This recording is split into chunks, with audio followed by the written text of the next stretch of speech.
తెలంగాణ ప్రభుత్వము అంటే నమ్మకం, తెలంగాణ ప్రభుత్వంలో బాధ్యత నిర్వహించడం అంటే సంపూర్ణమైన భద్రత అని చెప్పి ఈరోజు మా ఉప ముఖ్యమంత్రి వర్యులు బట్టి విక్రమార్క గారు నిరూపించినందుకు, ఈ కార్యక్రమాన్ని ఏర్పాటు చేసినందుకు వారిని మనస్ఫూర్తిగా నేను అభినందిస్తున్నా. వాస్తవంగా మొట్టమొదటి కార్యక్రమాన్ని మిత్రులు బట్టి విక్రమార్క గారు ఆలోచన చేసి సింగరేణి సంస్థలో అమలు చేద్దాం, సింగరేణి కార్మికులకని వారు నా దగ్గరకు వచ్చి ప్రస్తావించారు. ఆ రోజు 100% నాకెందుకో నమ్మకం అనిపించలే. ప్రమాదవశాత్తు ఒక కార్మికుడు చనిపోతే 1,25,00,000 రూపాయలు ఒక్క పైసా కార్మికుడు కానీ రాష్ట్ర ప్రభుత్వం కానీ బీమా చెల్లించకుండా ఇది ఎలా సాధ్యమవుతుంది అని వారు బ్యాంకర్స్తో మాట్లాడి ఉద్యోగుల జీతభత్యాల లావాదేవీలు, సింగరేణి సంస్థ యొక్క లావాదేవీల నేపథ్యంలో బ్యాంకర్స్ని ఒప్పించి మెప్పించి కార్మికులకు ప్రమాద బీమా ₹1,00,00,000 పైగా ఏ కార్మికుడు చనిపోయినా ఇచ్చే విధంగా వారు ఒప్పందాలు చేసిండ్రు. ఈ రోజుకి నాకు తెలిసినంత వరకు బట్టి విక్రమార్క గారు సవరించాలి, ఒకవేళ నేను చెప్పిన దాంట్లో ఏదైనా లోపం ఉంటే, 45 మంది సింగరేణి కార్మికులు ప్రమాదం వల్ల చనిపోతే ప్రతి కుటుంబానికి ₹1,00,00,000 పైగా చెక్కును వారు అందజేయడం ద్వారా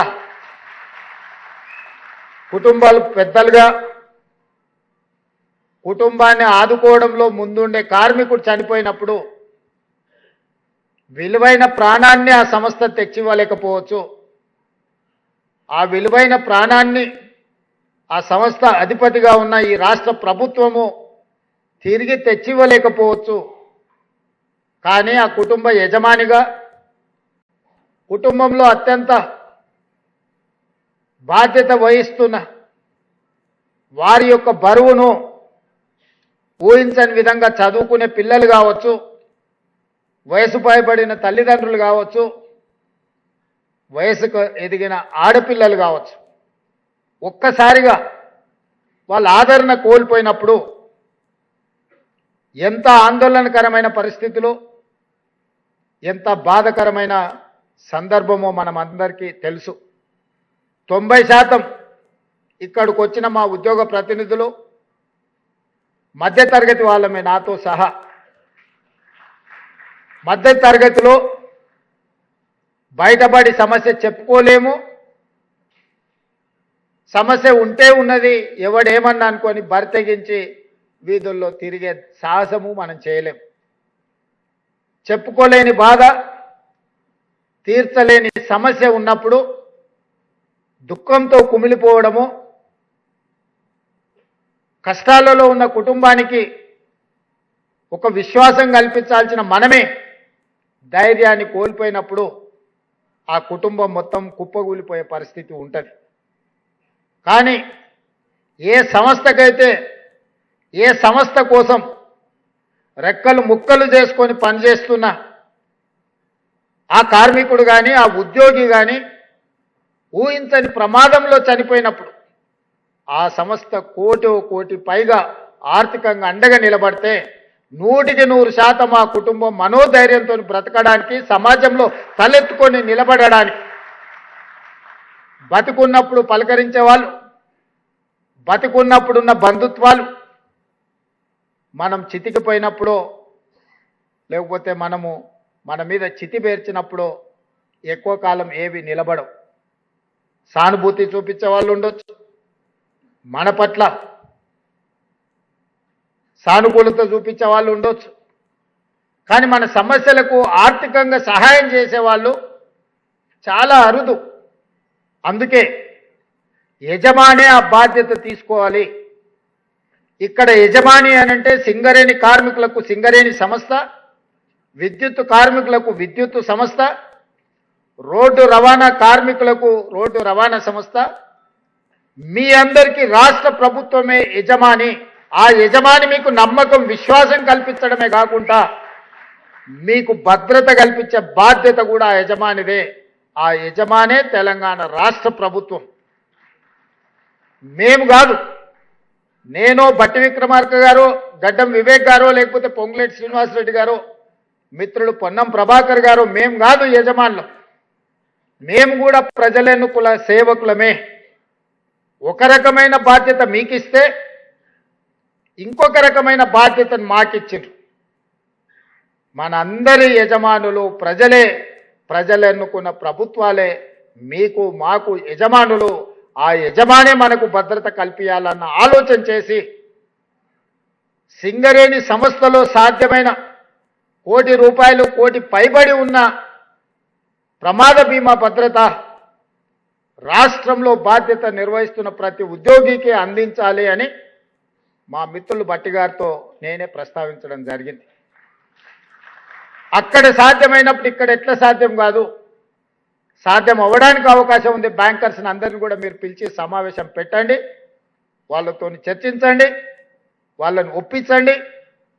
తద్వారా మన ఉద్యోగులు, మన కుటుంబ సభ్యులు అడగకపోయినా యజమానిగా ఈ ప్రభుత్వం బాధ్యత వాళ్ళకు భద్రత కల్పించాల్సిన అవసరం ఉందని చెప్పి, ఈరోజు మీరు అడగకపోయినా, మీ డిమాండ్లలో ఈ అంశం లేకపోయినా, ఈరోజు ఈ ప్రభుత్వం ఒక బాధ్యతతోని ముందుకు వచ్చి 16 రాష్ట్ర ప్రభుత్వంతో లావాదేవీలు నిర్వహిస్తున్న బ్యాంకర్స్ని అందరినీ పిలిపించి మీ సమక్షంలో తెలంగాణ రాజధాని అయిన హైదరాబాదు నడిబొడ్డున్న రవీంద్ర భారతిలో వీళ్ళందరితో ఒప్పందాలు చేపించి ఈ రోజు నుంచి మీకు ప్రమాదం ఏదైనా ఊహించని సంఘటన జరిగితే ఏది జరగొద్దు, 100 సంవత్సరాలు మీరు ఆరోగ్యంగా ఉండాలనేదే ఈ ప్రభుత్వం యొక్క ఆలోచన.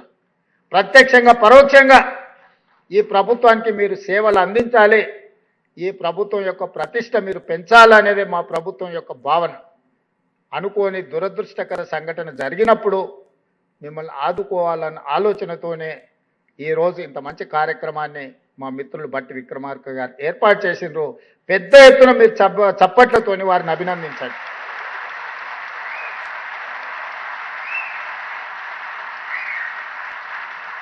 నాయకుడిగా మంచి పని చేసినప్పుడు మీరు గుర్తించి మీరు చప్పట్ల ద్వారా అభినందిస్తే ఆ ఉత్సాహంతో ఇంకా 2 ఇంతలు వారు పనిచేసే అవకాశం ఉంటుంది. ఇంతకుముందే శ్రీనివాస్ గారు కొన్ని విషయాలు ప్రస్తావించండి, అందుకే నేను బట్టి గారి దిక్కు చూపించిన. ఆయనది ఖమ్మమే, ఈయనది ఖమ్మమే, నాది ఖమ్మమే, నీది ఖమ్మమే. మరి మనకు కావాల్సిన నిధులు వారి నుంచే వస్తాయి కాబట్టి అందుకే నా వైపు తిరిగి నమస్తే పెట్టడానికి పోతే అటువైపు పెట్టమని అటు చూపించిన. మా జగదీష్ వస్తే ఆయన మిత్రుడే పొన్నం ప్రభాకర్ గారు కాబట్టి ఆయన నమస్కారం ఆయనకి ఇప్పించిన, క్యాబినెట్లో ఆయన చెప్పే విషయాలు ప్రస్తావించడానికి. నేను గుంపు మేస్త్రినే, చాలామంది అవహేళన చేస్తారు. నేనేమనుకోను, నేను గుంపు మేస్త్రిని, ఈ గుంపు అంతా నాది, గుంపుకు నేను మేస్త్రిని. ఈ గుంపు అంతా నాది, ఈ గుంపు నాది. ఈ గుంపే కదా నా బలము, ఈ గుంపే కదా నా ప్రతిష్ట, ఈ గుంపే కదా నా సంక్షేమాన్ని, నా అభివృద్ధిని ప్రజలకు తీసుకెళ్లేది. పేద ప్రజలకు మా ప్రభుత్వానికి వారధులు, బ్రిడ్జ్ ఈ గుంపే కదా. అందుకే నేను గుంపు మేస్త్రిని అని చెప్పిన. కొంతమంది గొప్పలు చెప్పుకుంటారు, మేము దొరలమని, మా గడీలు ఉన్నాయని. అట్లాంటి పోకడలు నా దగ్గర ఏం లేవు. ఆ రోజైనా ఈ రోజైనా, ఆనాడు జిల్లా పరిషత్ మెంబర్గా ఉన్నా, లేదా ఎమ్మెల్సీగా ఉన్నా, ఎమ్మెల్యేగా ఉన్నా, ఎంపీగా ఉన్నా, కాంగ్రెస్ పార్టీ అధ్యక్షుడిగా ఉన్నప్పుడు మీరు ప్రేమతో రేవంత్ అన్న అని ఏ విధంగా పిలిచిందో ఈరోజు ముఖ్యమంత్రిగా కూడా మీరు రేవంత్ అన్నగా పిలిస్తేనే నాకు ఇష్టం. ఇది శాశ్వతం. మిగతా అన్నీ వస్తుంటాయి, పోతుంటాయి. జెడ్పీటీసీ వచ్చింది, అది పోయి ఎమ్మెల్సీ వచ్చింది, అది పోయి ఎమ్మెల్యే వచ్చింది, అది పోయి ఎంపీ వచ్చింది, అది పోయి ఈరోజు ముఖ్యమంత్రి వచ్చింది. నా హోదా, నా పదవి మారొచ్చు, కానీ మీకు నాకు ఉన్న అన్నదమ్ముల అనుబంధం అనేది శాశ్వతం. అందుకే మీరు రేవంత్ అన్న అని ఏ ఉద్యోగం పిలిచినా, నేను ముఖ్యమంత్రి అయిన కొత్తలో మా అధికారులు కొంతమంది మీ ప్రతినిధులు వచ్చి రేవంత్ అన్న అని మాట్లాడుతుంటే, సార్ వాళ్ళకి మనం సార్ అని పిలవమని చెప్పాలి అన్నారు. అంటే నేను చెప్పిన అట్లా చెప్తే నీ ఉద్యోగం పోతుంది మొదల అని. సార్ అనో దొర అనో పిలిపించుకుంటే పిలిచేటోడు మనుషులు అనుకుంటాడు దొరుకుతావు కదా బిడ్డ అని. అన్నాన్ని పిలిచిండంటే అది ఇష్టంతోనో ప్రేమతోనో పిలిచిన పిలుపు, నాకు అదే ఇష్టం. మీ సోదరుడు ఈరోజు తెలంగాణ రాష్ట్ర ముఖ్యమంత్రిగా ఉన్నాడు. నేను మాట వరుసకి మాట చెప్పట్లే, నేను సంపూర్ణంగా నా మనసులో అనుకునేదే ఈరోజు మీతో చెప్తున్నా. నాకు ఒక బాధ్యత ఉంది, మీకు ఒక బాధ్యత ఉంది. మనందరం కలిస్తేనే 4 కోట్ల ప్రజలకు సేవ అందించగలం, సంక్షేమ ఫలాలను చేరవేయగలం. ఈ తెలంగాణ రాష్ట్రాన్ని దేశంలోనే నెంబర్ 1 రాష్ట్రంగా మనం తీర్చిదిద్దగలం. ఇవాళ మీరే ఆలోచన చేయండి. మారిందల్లా మా 17 మందిమే ఉన్నది. మీరే ఎమ్మెల్యేలు ఎంపీలు దాదాపుగా 50% పైగా పాతోళ్ళే గెలిచి ప్రభుత్వ నిర్ణయాలు చేసే 15 మంది మాత్రమే మారినాం. 10 సంవత్సరాలు ధనిక రాష్ట్రంగా ఉన్న రాష్ట్రాన్ని 8,11,000 కోట్ల రూపాయలు అప్పు చేసి అన్ని రకాల సమస్యలను సృష్టించి 10 సంవత్సరాలలోనే 100 సంవత్సరాల కాలం చేయగలిగిన విధ్వంసాన్ని చేసి ఎక్కడిదక్కడ పడేసి నిత్యం 12 గంటలు పనిచేసే ప్రభుత్వ ఉద్యోగులకు మొదటి తారీఖు నాడు జీతభత్యాలు ఇవ్వని పరిస్థితి రాష్ట్రంలో ఉండేనా లేదా మీరే ఆలోచన చేయండి. నేను ఒక్క మాట అడగదలుచుకున్నా మిమ్మల్ని. డిసెంబర్ 7, 2023 నాడు ప్రజాపాలన ప్రభుత్వం బాధ్యత తీసుకోకంటే ముందు డిసెంబర్ 1 నాడు మీకేమైనా జీతాలు వచ్చిండేనా మీరు ఒక్కసారి ఆలోచన చేయండి. విడతల వారీగా మీరెక్కడనో విధిలేని పరిస్థితుల్లో ఇన్స్టాల్మెంట్లల్లో మీరు ఇల్లు తెచ్చుకోనో, పిల్లల చదువుల కోసం తెచ్చుకోనో, లేకపోతే ఆరోగ్యం కోసం, తల్లిదండ్రుల ఆరోగ్యం కోసం మీరు లోన్లు తెచ్చుకొని ఇన్స్టాల్మెంట్లు మీరు కట్టుకుంటుంటే మీ యజమాని కూడా మీకు జీతాలు ఇన్స్టాల్మెంట్లలో ఇచ్చే పరిస్థితి ఉండే ఆ రోజు. ఏ రోజు కూడా 10 తారీఖు కంటే ముందు మీకు జీతాలు వచ్చే పరిస్థితి లేదు. మొత్తం జీతం ఒక్కసారి కూడా వచ్చే పరిస్థితి లేదు. వెనకటికి ఎవరు అనేది మేం పఠాన్లకు బాకీ, మాకు పకీర్లు బాకీ అని. రాష్ట్ర ప్రభుత్వం యొక్క పరిస్థితి మొత్తం గందరగోళం. నేను 7 తారీఖు మధ్యాహ్నం బాధ్యత తీసుకొని సాయంత్రం సచివాలయానికి వెళ్ళి నా ఛాంబర్లో కూర్చున్న తర్వాత ఇదే రామకృష్ణారావు గారు, శాంతకుమారి గారిని ఇద్దరిని, వీరు ఆర్థిక ఫైనాన్స్ సెక్రటరీ ఆ రోజు, ఇద్దరిని పిలిపించి కూర్చోబెట్టి ఏంది పరిస్థితి అని అంటే వాళ్ళు ఏదో మొత్తం వాళ్ళు తయారు చేసింది చెప్పబోయి అవన్నీ వద్దు, కానీ ప్రజలకు సేవలు అందిస్తున్న మన ప్రభుత్వ ఉద్యోగుల పరిస్థితి ఏంది, ఈ నెల డిసెంబర్ 1 నాడు జీతభత్యాలు ఇచ్చిండ్రా లేదా అని అంటే ఇంకా లేదు సార్, సర్దడానికి ప్రయత్నం చేస్తున్నా, అక్కడ ఇక్కడ కొన్ని ఇచ్చినా ఈ నెలాఖరు వరకు మాత్రం ఈ మంత్ జీతాలు ఇస్తాం సార్ డిసెంబర్ నెల అని అడిగారు. నేను రామకృష్ణారావు గారికి చెప్పిన, నాకు ఇవన్నీ చెప్పకు, ఈ డిసెంబర్ 7 తారీఖు నుంచి బాధ్యత నాది. అంటే జనవరి 1 తారీఖు నాడు ఇచ్చే జీతం నేను ఇవ్వాల్సిన జీతం, డిసెంబర్ 1 నాడు ఇవ్వాల్సిన జీతం చంద్రశేఖరరావు గారు ఇవ్వాల్సిన జీతం. వారి జీతం నీ ఇష్టం విడతల వారిగా ఇస్తే ఇవ్వు, నాకు అభ్యంతరం లేదు, కానీ నా కోసం పనిచేసే ప్రభుత్వ ఉద్యోగస్తులకు నేను వచ్చిన తర్వాత విడతల వారిగా అనేది కుదరదు అని 2024 జనవరి 1 తారీఖు నాడు మొదలుపెట్టి ఈ రోజు వరకు ఎన్ని సమస్యలు, ఎన్ని అవాంతరాలు, ఎన్ని అభ్యంతరాలు, ఎన్ని ఆర్థిక ఎగుడు దిగుడు పరిస్థితులు వచ్చినా మీకు 1 తారీఖు నాడు జీతాలు ఇచ్చినా లేదా మీరు ఒక్కసారి ఆలోచన చేయండి మిత్రులారా. ఇది నేను గొప్పల కోసం చెప్పట్లేదు, మీకోసం గుర్తు చేస్తున్నా. నేను నా బాధ్యతను బాధ్యతాయుతంగా వ్యవహరిస్తున్నానా లేదా అని మిమ్మల్ని అడగడం కోసమే ఈరోజు ఈ అంశాన్ని మీ ముందు ప్రస్తావిస్తున్నా. మీరే కాదు, 58 సంవత్సరాలు ఉన్న ప్రభుత్వ ఉద్యోగస్తులను 61 సంవత్సరాలకు పెంచి ఆ రిటైర్మెంట్స్ అన్నీ 2024 నుంచి మొదలైనవి. మూలిగే నక్క మీద తాటికాయ పడ్డది అన్నట్టు మీ జీతభత్యాలకే నేను ప్రయత్నం చేస్తుంటే ప్రతి నెల 1000 కోట్లు రిటైర్మెంట్ బెనిఫిట్స్ కూడా నాకు మళ్ళీ మోపైనాయి. మా జగదీష్ కలిసినప్పుడల్లా 35 ఏళ్ళు సేవ చేసిరు సార్, పిల్లల పెళ్ళి ఉండే, ఆరోగ్యం లేదు, ఆపరేషన్ ఉంది, రిటైర్మెంట్ బెనిఫిట్స్ ఇవ్వకపోతే ఎట్లా సార్ అంటాడు. ఉండరా నాయన, ఉన్న జీతం ఇచ్చేటట్లేదు, రిటైర్మెంట్ బెనిఫిట్స్ నేను ఎక్కడికి వెళ్తే వాళ్ళ, మరి ఏదన్నా నువ్వు ఆదాయం పెంచాలి కదా అని నేను. అయినా ఎప్పుడు మిమ్మల్ని చిన్న చూపు చూడలే, అన్ని ప్రయత్నాలు చేసినాం.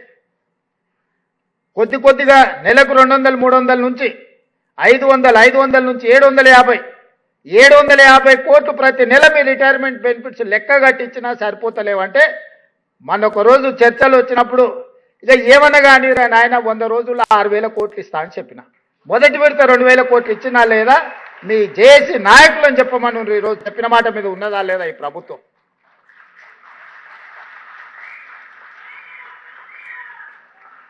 ఇదే కాకుండా మీ ఆరోగ్య భద్రత గురించి మాట్లాడితే అన్ని రకాల చర్చలు చేసి మిమ్మల్ని ఒక కమిటీ చేసి మా అధికారులను అందరినీ చేసి ఇంతకుముందే రామకృష్ణారావు గారు చెప్తారు, మొదటి సమావేశం 27 తారీఖు నాడు పెట్టుకున్నాం సార్, ఇక మొదలవుతున్నదే.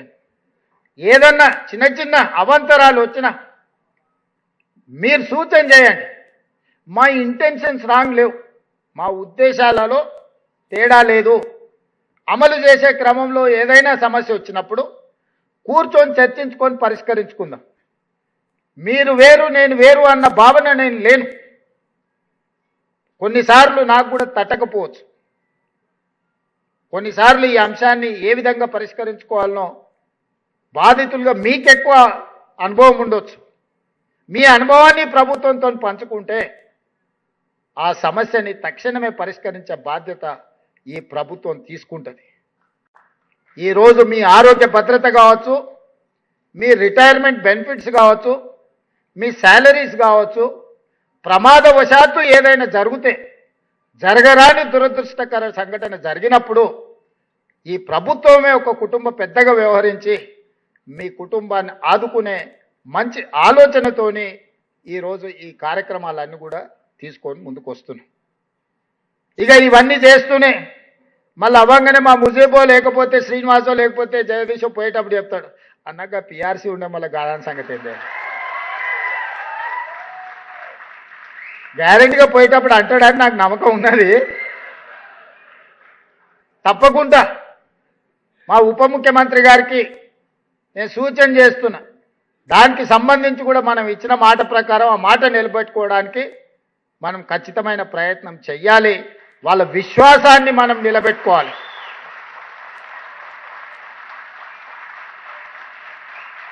మీ విశ్వాసమే మా బలం.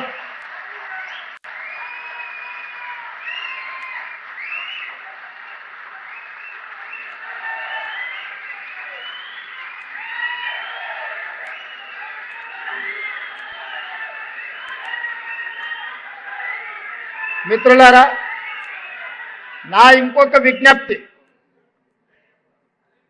రోజుకొక గంట మనం అదనంగా పనిచేద్దాం. మనం ఏం బిల్లులు పెంచుతలేం, కానీ మన కట్టాల్సిన పన్నులు కొంతమంది కట్టకుండా తప్పించుకుంటున్నారు. తప్పించుకునే వాళ్ళని పట్టుకునే బాధ్యత మీదే, నాదైతే కాదు. ఆదాయాన్ని పెంచండి. ఆ పెంచిన ఆదాయాన్ని మీ అవసరాలు తీర్చడానికి నేను ఉపయోగిస్తా అని చెప్పి నేను మీకు మాట ఇస్తున్నా. ఈ మధ్యనే మా జీఎస్టీ ఆదాయం పెరిగింది. మా శ్రీనివాసరెడ్డి గారు స్టాంప్స్ అండ్ రిజిస్ట్రేషన్లు కొంత ఆదాయాన్ని పెంచిండు. ఇంకొన్ని శాఖలలో మా ఆదాయం పెరిగింది. ఏది కూడా వృధా చేయకుండా ప్రభుత్వ ప్రతినిధులుగా మీకే వాటిని ఖర్చు పెడుతున్నాం. ఇవాళ ఇందిరమ్మ ఇండ్లు చిన్న ఆరోపణ లేకుండా 4.5 లక్షల ఇందిరమ్మ ఇండ్లు పేదవాళ్ళకి ఇస్తే దాదాపుగా 7 నుంచి 8 వేల కోట్ల రూపాయలు లబ్ధిదారులకు పంచిపెడితే అనా పైసా అవినీతి జరగకుండా చిన్న ఆరోపణ లేకుండా ఈరోజు ఆ పథకం అమలు జరుగుతుందంటే అందులో మీ శ్రమ లేదా? అడిగిన ప్రతి పేదవాడికి రేషన్ కార్డు అందించిందంటే అందులో మీ సేవ లేదా? 3,28,00,000 పేదలకు 6 కిలోల సన్న బియ్యం అందిస్తున్నారంటే అందులో మీ సేవ లేదా? 47 లక్షల కుటుంబాలకు 200 యూనిట్లు ఉచిత విద్యుత్తును అందిస్తున్నామంటే అందులో మీ సేవ లేదా? 55 లక్షల కుటుంబాలకు 500 రూపాయలకే సిలిండర్ అందిస్తున్నామంటే అందులో మీ సేవ లేదా? ఈరోజు నర్సరీ నుంచి 12th క్లాస్ వరకు విద్యా ప్రమాణాలు పెంచి బ్రేక్ఫాస్ట్ లంచ్తో సహా నాణ్యమైన విద్యనే కాకుండా పౌష్టికాహారంతో ఈరోజు పేదలకు బుక్కడు బువ్వ పెట్టగలుగుతున్నాం, బ్రేక్ఫాస్ట్ పెట్టగలుగుతున్నాం అంటే అందులో మా ఉపాధ్యాయుల చొరవ లేదా? ఇవాళ స్వయం సహాయక సంఘాలకు 67 లక్షల మంది మా ఆడబిడ్డలకు 60,000 కోట్ల రూపాయల బ్యాంకు రుణాల లింకేజ్ ఇప్పించి 2,000 కోట్ల రూపాయలు సున్నా వడ్డీ పేరు మీద చెల్లించిన దాంట్లో మీ శ్రమ మీ కృషి లేదా? 1000 మెగావాట్ల సోలార్ విద్యుత్ ఉత్పత్తి స్వయం సహాయక సంఘాలకి ఈరోజు అందిస్తే అవి అమలు చేస్తున్నది మీరు కాదా? ఇవాళ సోలార్ విద్యుత్ అదాని అంబానీలతో మా ఆడబిడ్డలు పోటీ పడుతున్నారంటే అందులో మీ కృషి లేదా? మహిళలు గృహలక్ష్మి మహాలక్ష్మి పేరు మీద బస్సులో ఉచితంగా ప్రయాణమే కాదు, ఈరోజు మా మిత్రుడు పొన్నం ప్రభాకర్ గారు 1000 బస్సులను ఆడబిడ్డలను యజమానులను చేసి బస్సులో ఉచితంగా కాదు బస్సులకు మేమే యజమానులమని ఈరోజు పథకాలు అమలు చేసి ఆర్థికంగా కాళ్ళ మీద నిలబడుతున్న మా ఆడబిడ్డలకు అందిస్తున్న ఈ బ్యాంకు రుణాలు 0 వడ్డీ అందులో మీ కృషి లేదా? ఇలా చెప్పుకుంటూ వెళ్తే నిర్ణయాలు మేం చేసి ఉండొచ్చు, కానీ అమలు చేస్తున్నది మీరే కదా అమలు చేస్తున్నది. పథకాలు ఇవ్వాలి, ఈ ప్రభుత్వానికి మంచి పేరు వచ్చితే అది మీ వల్లనే అని నేను సంపూర్ణంగా విశ్వసిస్తున్నా.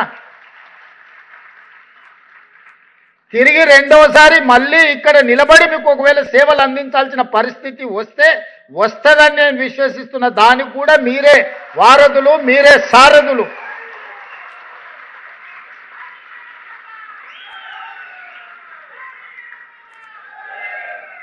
ఒక ప్రభుత్వానికి ప్రజలకు అనుసంధానకర్తలు, ఒక ప్రభుత్వం యొక్క ఇమేజ్ బిల్డింగ్ ప్రాసెస్లో బ్రాండ్ అంబాసిడర్సే మా ప్రభుత్వ ఉద్యోగులు. మా ప్రభుత్వ ఉద్యోగులు అర్ధాకలితోనో బాధతోనో సమస్యల వలయంలో చిక్కుకొని వడ్డించే మా ప్రభుత్వ ఉద్యోగి ఆకలితోని ఉపాసం మండితే పేదలకు సంక్షేమాన్ని ఏ విధంగా వడ్డిస్తాడు? అందుకే మీరు ఆకలితోని ఉండొద్దు, మీరు అవమానాలతోని బ్రతకొద్దు, మీరు ఆత్మగౌరవంతో నిలబడాలి అనేదే నా యొక్క లక్ష్యము, నా యొక్క ఉద్దేశం. నేను బాధ్యత చేపట్టిన తర్వాత ఈనాడు వివిధ శాఖలకు సంబంధించిన ప్రతినిధులు అధికారులందరూ ఇక్కడ ఉన్నారు. 70,000 ప్రభుత్వ ఉద్యోగాలు తలలు లెక్కబెట్టి ఎల్బీ స్టేడియంలో నియామక పత్రాలు అందించిన మీ ఉద్యోగాలే కాదు, ఈరోజు 70,000 మందిని అదనంగా ప్రభుత్వంలో రిక్రూట్ చేస్తే ఎంత ఆర్థిక భారం ఈ ప్రభుత్వం మీద పడి ఉంటుందో మీరు ఒక్కసారి ఆలోచన చేయండి. ఒకవైపు రిటైర్మెంట్ బెనిఫిట్స్, ఇంకొక వైపు 70,000 మంది నూతన నియామకాలు, మరోవైపు 7 లక్షల ప్రభుత్వ ఉద్యోగాల జీత భత్యాలు, ఇంకొక పక్కన 8,11,000 కోట్ల రూపాయల అప్పు. ఆ అప్పు కూడా ఎంత మిత్తికి తెచ్చాడు? 11.5% మిత్తికి తెచ్చాడు. ఎవరైనా ఈ స్థాయిలో మిత్తి అప్పు తెస్తారా? ఇవాళ డెట్ను రీస్ట్రక్చర్ చేసి 7.25కి నేను తగ్గించిన కేంద్ర ప్రభుత్వంతో మాట్లాడి. ఫైనాన్షియల్ ఎక్స్పర్ట్స్ మీలో చాలా మంది ఉన్నారు. ఆర్థిక నిబద్ధత,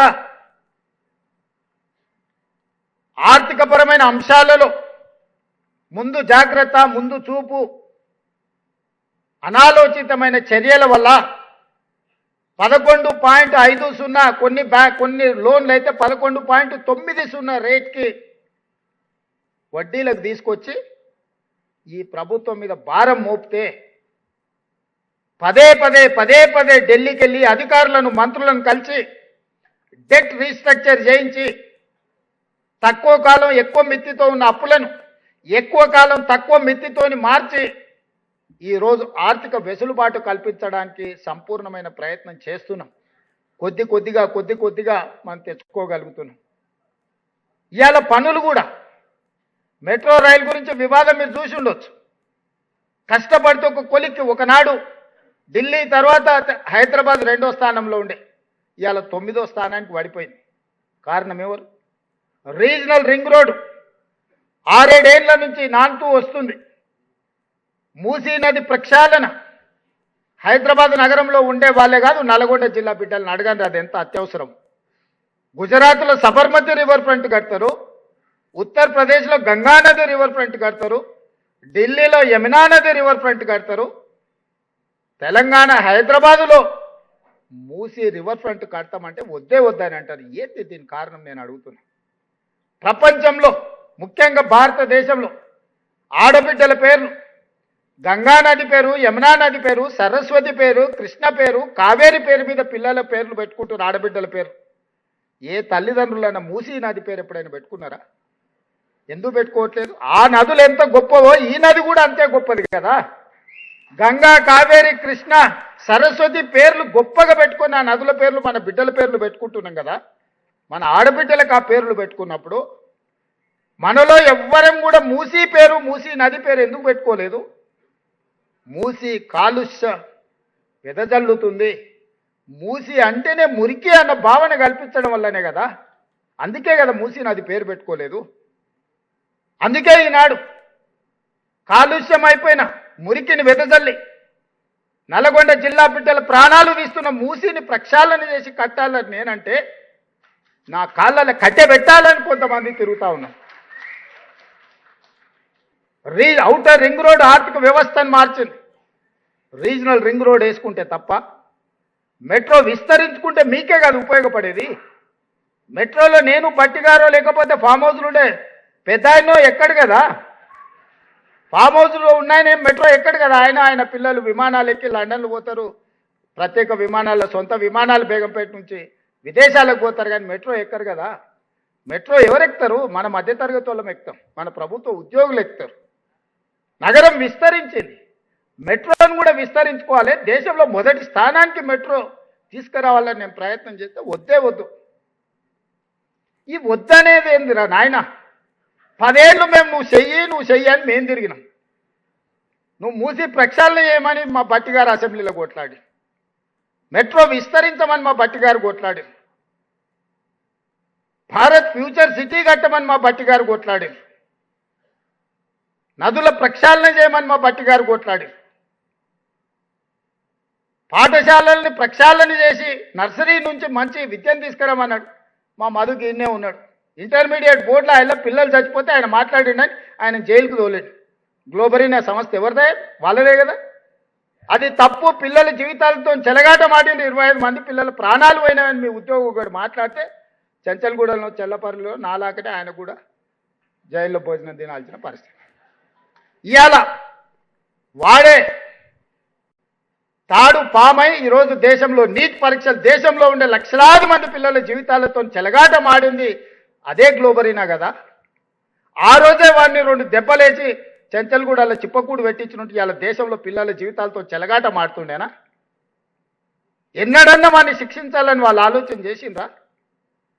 ఎన్నడన్నా ఈ అభివృద్ధి కార్యక్రమాలను ముందుకు తీసుకెళ్లాలని ఎప్పుడైనా మేము అడిగినప్పుడు ఎప్పుడైనా మాట్లాడినరా? ఆ ఎల్లంతా మేము రోడ్లు ఎక్కినాం ఇవన్నీ చేయమని.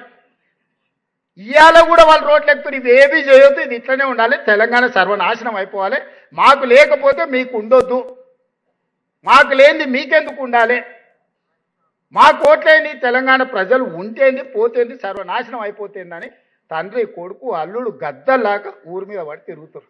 పొద్దున ఒకడు, మధ్యాహ్నం ఒకడు, సాయంత్రం ఒకడు, రూపాలు ఒకడు, బైరూపులోడు ఇంకొకడు, శుక్రాచార్యుడు ఒకరైతే మారీచుడు ఇంకొకడు, సుబావుడు ఇంకొకడు, ఇట్లా తయారై పెద్ద రాక్షసులు పిల్ల రాక్షసులు అందరూ ఊరి మీద పడి లేస్తే బకాసురుడు పంటే ఏంది ఉంది కదా తినడానికి కుంభకర్ణుడు ఫామ్ హౌస్లు ఉంటే కుంభకర్ణుడు బయటకు వస్తే బకాసురుడు కథలాగా ఉంది. ఎట్లా ఉద్యమంలో మా ఉమాక మొత్తం పోగొట్టుకోలే, ఎంత పెట్టింది? సర్వం పెట్టింది. ఆస్తి అంతా ఉన్నదంతా బిడ్డకి ఇవ్వకుంటే తెలంగాణ ఉద్యమంలో పెట్టింది. ఏమి లేదు, మా ఉమాక గాడొచ్చి కూర్చున్నది. మీ ఉద్యోగే కదా. రిటైర్మెంట్ బెనిఫిట్స్ కూడా తీసుకొచ్చి తెలంగాణ ఉద్యమంలో పెట్టి కొంతమన్నా కృతజ్ఞత ఉందా వాళ్ళకు? ఇవాళ శ్రీకాంతాచారి తల్లిని నేను మహిళా కమిషన్ మెంబర్ వేసిన, చాకల ఐలమ్మ మనవరాలు చాకల మహిళా కమిషన్ మెంబర్ వేసిన, అక్నూరు మురళిని విద్యా కమిషన్ చైర్మన్ చేసిన. ఇట్లా చెప్పుకుంటూ వెళ్తే తెలంగాణ కోసం సర్వం కోల్పోయిన వాళ్ళని నేనేస్తే వాళ్ళు ఎవరికి ఎమ్మెల్సీలు ఇచ్చారు, ఎవరికి రాజ్యసభలు ఇచ్చారు, ఎట్లాంటి వాళ్ళకి ఇచ్చారో మీరు ఒకసారి ఆలోచన చేయరు. ఇవేవి చేయొద్దు అంటారు. మరి ఏం చేయాలన్నా నేను? మీకు భజన చేయాలన్నా, మీ ఫామ్ హౌస్ కాడ కాపలా కూర్చోవాలి, ఏం చేయాలి? ఏం చేయాలి చెప్పురు. అందుకే ఇట్లా చేయొద్దంటే చింతబర్గ్ ఇరుగుతుందని చెప్తున్నాను నేను. గంతేగా చీల్చి చింతకు కడతా, చింతమడకు పోవాల్సి వస్తుంది, మీరు అందరు కట్టగట్టుకోండి అని చెప్పదలుచుకున్నాను. అందుకే మిత్రులారా, ఈ తెలంగాణ రాష్ట్రాన్ని భవిష్యత్ ప్రణాళికల కోసం 30 నెలలు నిరంతరం మీరు నమ్మినా నమ్మకపోయినా 16 నుంచి 18 గంటలు ఏ రోజు అంతకంటే ముందు నేను పడుకోలే, ఒకరోజు సెలవు కూడా తీసుకోవాలి. మీరు మొత్తం తీయండి.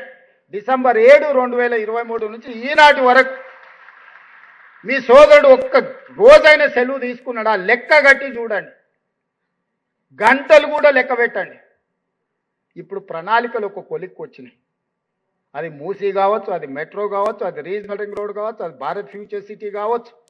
ఇట్లా చెప్పుకుంటూ వెళ్తే కులగణనలో జనగణనలో కులగణన కావచ్చు, మాదిగా ఉపకులాల వర్గీకరణ కావచ్చు, శాశ్వతమైన సమస్యలను అన్నిటినీ ఒకటొకటి పరిష్కరించుకుంటూ వస్తున్నా కదా.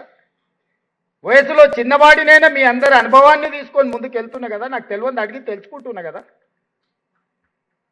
ప్రతి ఒక్కరి దగ్గర పోయి నేను నిలబడి మాట్లాడి ఏదో రకంగా చాకచక్యంగా ఏదో ఒకటి సాధించుకొని వస్తున్నా కదా. ఢిల్లీకి పోతే ఢిల్లీలో ఏముందా? కాలుష్యం ఉంది. నీళ్లు తాగాలన్నా కష్టమే, గాలి పీల్చుకోవాలన్నా కష్టమే. ట్రాఫిక్లోకి పోతే అంతకంటే కష్టం. ఢిల్లీలో ఏమన్నా లడ్డు ఉందా? ఏంటికి పోతా నేను ఢిల్లీకి? ఏంటికి పోతా మీరు చెప్పరు? ఢిల్లీ నేను చూడందా? ఇదేం ఎంపీగుంటి. అంతకంటే ముందు మా ఇంటి ఆనే చదువుకునేది, అప్పుడు కూడా పోయేటోండి ఢిల్లీకి. నేను చూడండి లేనే, నేను చూడండి లే. ఏంటికి పోతానా? ఏందుందా ఢిల్లీలో చెప్పురు, మీరు చెప్పురు.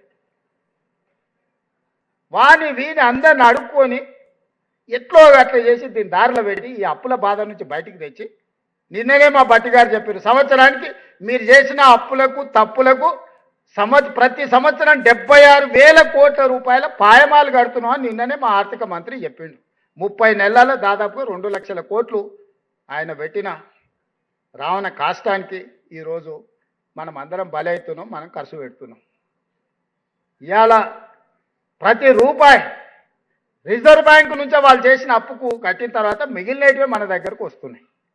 అందుకే మీకు ఏదైనా ఇవ్వాలన్నప్పుడు మాట చెప్తే తప్పొద్దు, మాట ఇస్తే చెయ్యాలనే దానికోసం ఒక్కటికి 4 సార్లు అంచనా వేసుకొని సవరించుకొని జాగ్రత్త చేసి ఎట్లా పొదుపు చేయాలా, ఎట్లా మీ సమస్య తీర్చాలా అనేదే తప్ప చెయ్యొద్దన్న ఆలోచన లేదు.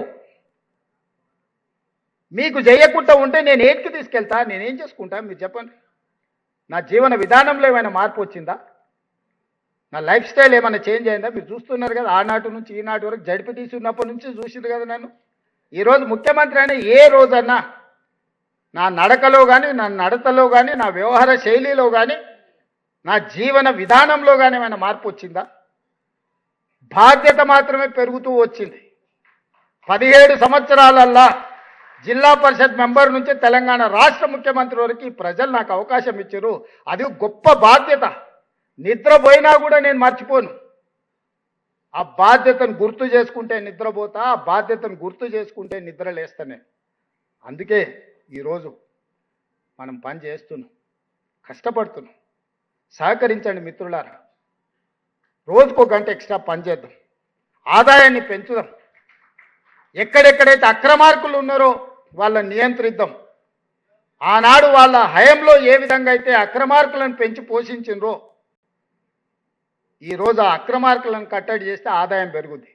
ఆ ఆదాయమే మీ జీత భత్యాలు కావచ్చు, మీ బీమా కావచ్చు, మీ ఆరోగ్య భద్రత కావచ్చు, మీ పిఆర్సీ కావచ్చు, ప్రజలకు అందించే సంక్షేమ పథకాలు కావచ్చు, వీటన్నిటిని అమలు చేయడానికి నేను ఏమీ మీ నుంచి ఆశిస్తలేదు. రోజుకొక గంట అదనంగా పనిచేయండి మిత్రులారా. మార్పు తీసుకొద్దాం. ఈ దేశంలోనే నేను చెప్పిన తెలంగాణ రైజింగ్ 2047లో 2034కి తెలంగాణ రాష్ట్రాన్ని $1 ట్రిలియన్ ఎకానమీకి నేను తీసుకెళ్తా.